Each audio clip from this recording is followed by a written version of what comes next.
Assalamualaikum warahmatullahi wabarakatuh. Selamat datang kembali di Rio Hotspot. Kemarin sempat heboh jika Argentina akan ke Indonesia lagi. Ternyata ini batal ya guys. Hal ini disampaikan oleh Federasi Argentina AFA di akun resminya. Argentina akan lakoni FIFA Matchday itu di Amerika dan lawannya pun ganti, bukan Nigeria dan Maroko, tapi Nigeria dan Pantai Gading. Jadi gini nih, awalnya Argentina ini akan lawan Maroko dan Nigeria. Nah, Maroko ini inginnya laga ini digelar di Indonesia, tapi rupanya Nigeria inginnya main di Amerika. Ya udah, daripada repot bolak-balik dari Amerika ke Indonesia, akhirnya dibatalin aja lawan Maroko dan dipilihlah Pantai Gading. Dan ternyata Pantai Gading setuju main di Amerika.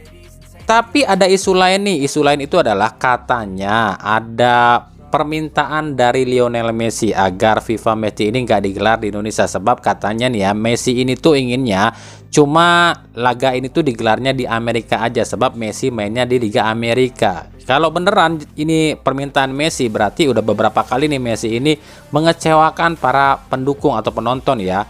Di Indonesia dia nggak hadir tuh. Di Malaysia juga ada waktu Barcelona, tapi dia nggak main. Dan kemarin di Hong Kong juga sama, datang sih datang, tapi nggak main juga. Aduh, udah ngerasa raja di atas raja ya Bang Messi. Tapi ya udahlah ya, meskipun Argentina ini nggak ke Indonesia, yang penting kita udah pernah ngerasain Argentina ke Indonesia. Tunggu aja, beberapa saat lagi juga timnya CR7 alias Portugal kabarnya akan segera merapat ataupun bertanding di Indonesia. Kapan itu? Tunggu aja berita selanjutnya dari PSSI.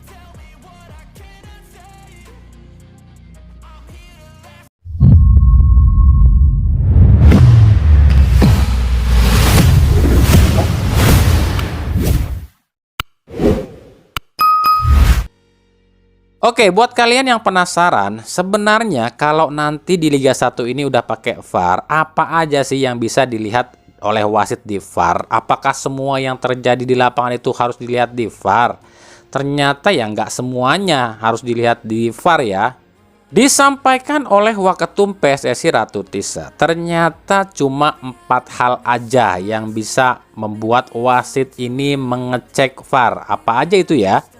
Yang pertama, wasit ini akan melihat VAR untuk mengecek gol apa enggak. Misalnya itu bola udah lewat garis apa belum, gol ini offside apa enggak, itu aja. Yang kedua, wasit akan melihat VAR untuk melihat penalti atau enggak. Ya, ini khusus pelanggaran yang terjadinya di dalam kotak penalti aja lo ya. Yang keempat, wasit akan melihat VAR kalau dia ini salah ambil keputusan. Misalnya harusnya offside dibilang nggak offside, harusnya handsball justru nggak dibilang handsball, dan lain-lain. Itu cuma itu ya. Jadi ya cuma 4 aja yang membuat wasit ini akan mengecek monitor VAR. Sisanya sepenuhnya kekuasaan wasit. Misalnya pelanggaran di tengah lapangan dan wasit di situ deket ya, ya udah wasit aja yang kuasa dan pemain nggak bisa protes, apalagi minta wasit lihat VAR, itu nggak bisa. Atau misalnya lemparan ke dalam yang salah nih, harusnya diberikan ke tim anu, malah wasit ngasihnya ke tim lain, itu pun sama, itu hak wasit dan nggak bisa protes pemain, atau apalagi minta wasit lihat VAR, itu nggak bisa ya, itu tetap wasit yang kuasa. Lalu juga untuk offside yang tidak berpeluang gol, itu pun nggak bisa protes, itu hak wasit. Misalnya pemain ini offside-nya masih jauh nih dari gawang, itu hak wasit, nggak usah lihat VAR, itu tergantung dari hakim garis aja ya. Kalau hakim garisnya oke dan bisa dipercaya ataupun ngerti, ya kita akan terima. Tapi kalau wasitnya atau hakim garisnya ini ya abal-abal, ya kita legowo aja. Nah, emang itu haknya wasit. Jadi untuk kasus pemain yang sering guling-guling, ulur-ulur waktu, pura-pura cedera, ini nggak bisa ya minta wasit ini untuk melihat VAR. Makanya sebelum kartu oranye ini disahkan, kita yang nonton ataupun penonton di lapangan ya mohon bersabar, ini ujian. Kita masih akan sering lihat pemain guling-guling di lapangan ya, karena ini nggak bisa minta wasit untuk melihat VAR. Cuma paling tidak dengan hadirnya VAR ini bisa sedikit mengurangilah kontroversi wasit ya, meskipun ini nggak menjamin, tergantung atau balik lagi ke wasitnya itu sendiri. Buktinya di Piala Dunia U17 atau di Piala Asia kemarin aja, Wasit jarang banget kok melihat monitor VAR. Ya di sini kembali kami katakan, balik lagi ke si petugas VAR dan wasitnya. Kalau petugas VAR dan wasitnya ini ngerti bola, ngerti rules of the game FIFA, ngerti rules of the game VAR, dan nggak kena suap, ya lancar. Tapi kalau si petugas VAR dan wasitnya ini masih dapat amplop, ya pada baik. Kita beralih ke berita klub. Setelah kemarin ada Persija yang menolak kirimkan pemain ke Timnas U23, kini giliran tim oranye lain yakni Borneo FC yang juga menolak kirimkan pemain ke Timnas U23. Mereka adalah Taufani, Komang, dan Fajar. Hal ini diungkapkan oleh manajer Borneo FC Dandri Dauri. Alasannya sih Borneo FC ini kekurangan pemain sebab banyak pemain Borneo FC ini yang tengah cedera. Yah, bagi kami udah nggak aneh, kan tim ini yang paling benci sama Sintayong. Apalagi usai Sintayong ini kan mencoret Nadeo, Lili Pali ke timnas senior. Maka nggak heran kalau Borneo FC ini benar-benar benci sama Sintayong. Ya inilah watak asli orang Indonesia, baperan, sakit hatian. Kami tahu orang-orang Indonesia atau klub-klub Liga 1 itu banyak banget yang gak suka sama Sintayong. Gara-gara Sintayong ini terlalu milih pemain naturalisasi ketimbang yang main di Liga. Bahkan ada yang bilang pemain lokal aja yang kemarin dibawa ke timnas itu nggak pernah dimainin sama Sintayong, malah lebih sering pakai pemain naturalisasi. Ya inilah pikiran sempit orang-orang arogan. Mereka ini ngelihatnya cuma pemain timnya, pemain tim kesayangannya aja. Mereka nggak ngelihat kebutuhan timnas dan nggak melihat realitanya, cuma tahu bola asal-asalan. Padahal kalau mereka ini melihat permainan timnas, kita sama-sama pernah nonton loh ya, saat timnas pakai pemain Liga 1 jauh turun permainannya. Bahkan Erick Thohir kala itu pernah bilang, jangan ini mah pas ganti pemain cadangan permainan jadi anjlok. Yang artinya apa? Beda kelas bos, sadar dong. Ya saya rasa kembali yang seperti saya bilang, kalau tim senior kita mau kuat, kita harus punya 2x11 pemain yang sama rata. Ya, tidak misalnya ada pergantian justru menurun tingkat permainan. Tapi ya kembali.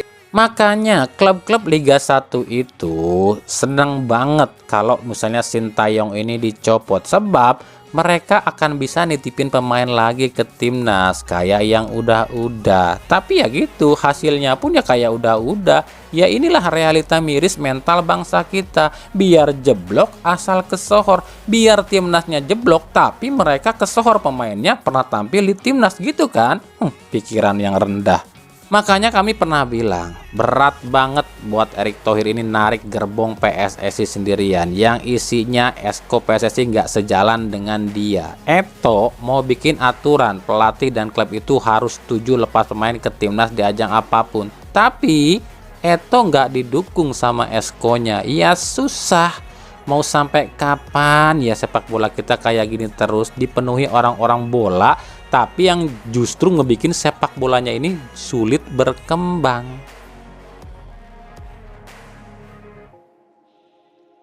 Dari Persib Bandung, ini kok masih ada yang terus-terusan nanya ya soal training ground Persib. Jujur ya, kami nggak tahu progresnya udah nyampe mana nih, sebab sepengetahuan pantauan kami di sekitaran Stadion GBLA belum ada tanda-tanda training ground Persib ini akan dibangun. Kami pun sempat beberapa kali menanyakan hal ini pada manajemen Persib dan jawabannya itu selalu sama. Sabar, butuh proses, nggak segampang yang dipikirkan. Selalu itu jawabannya. Nah ini adalah analisa kami nih, kenapa Persib ini belum bisa membangun training ground juga. Koreksi lo ya kalau analisa kami ini salah, sebab ya ini cuma analisa.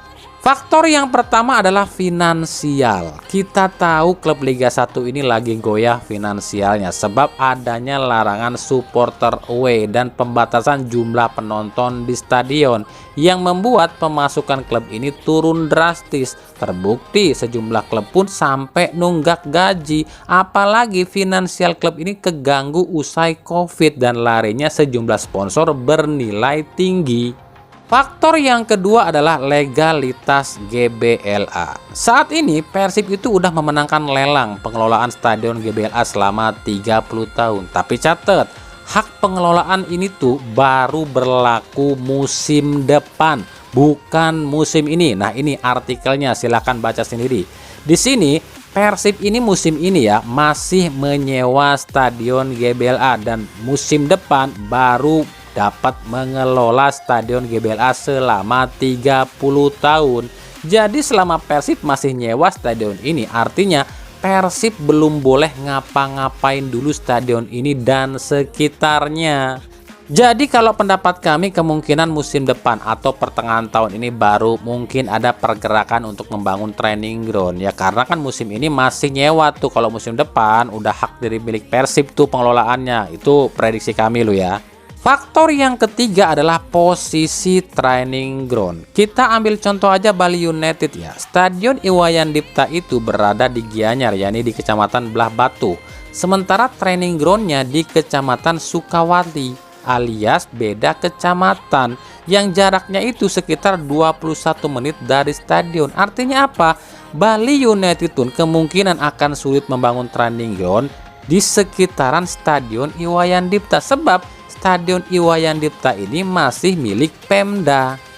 Begitu juga dengan Persib. Stadion GBLA memang dikelola oleh Persib, tapi kan miliknya masih milik Pemda. Jadi kalau Persib ngebangun training ground di sekitaran GBLA, ya Pemda yang rugi. Kecuali kalau training ground ini yang bangun Pemda, maka baru bisa dibangun di situ. Ya ini baru sekedar asumsi dan analisa kami aja lo ya. Koreksi kalau kami salah.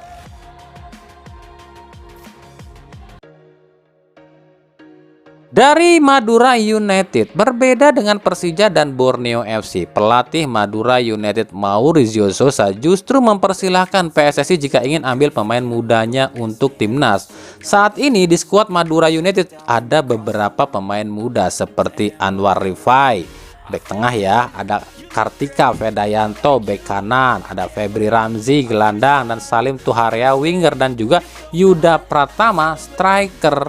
Sousa mengaku kenapa merelakan atau mempersilahkan PSSI ambil pemain Madura United, sebab dirinya pun pernah di posisi ini sebagai pemain. Dirinya itu selama jadi pemain ingin banget dipanggil ke timnas Brazil, tapi belum sekalipun pernah dipanggil ke timnas Brazil.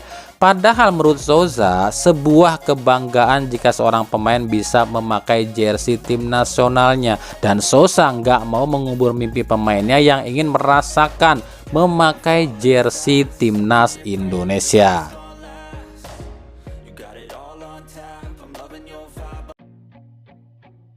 Dari Persebaya, lini depan Persebaya musim depan disinyalir akan semakin tajam setelah rumor trio penyerang DDS, Bruno, dan Ed yang kabarnya akan direalisasikan. Di sisi sayap pun akan semakin mentereng. Nama Andik Firmansyah sudah pasti masuk dalam radar. Bahkan ada isu kalau Andik ini sebenarnya udah resmi ke Persebaya. Yang terbaru, winger cepat lain pun kabarnya akan pulang ke Persebaya. Dua sekaligus malah, yakni Osvaldo Hai dan Irfan Jaya pun kabarnya semakin santer nih, diisukan akan pulang ke Persebaya.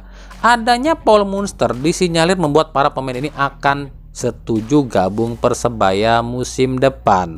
Jika rumor-rumor ini jadi kenyataan, otomatis Persebaya cuma butuh di lini tengah dan belakang saja. Nah, kita akan lihat apakah mampu Paul Munster membangun The Dream Team Persebaya musim depan.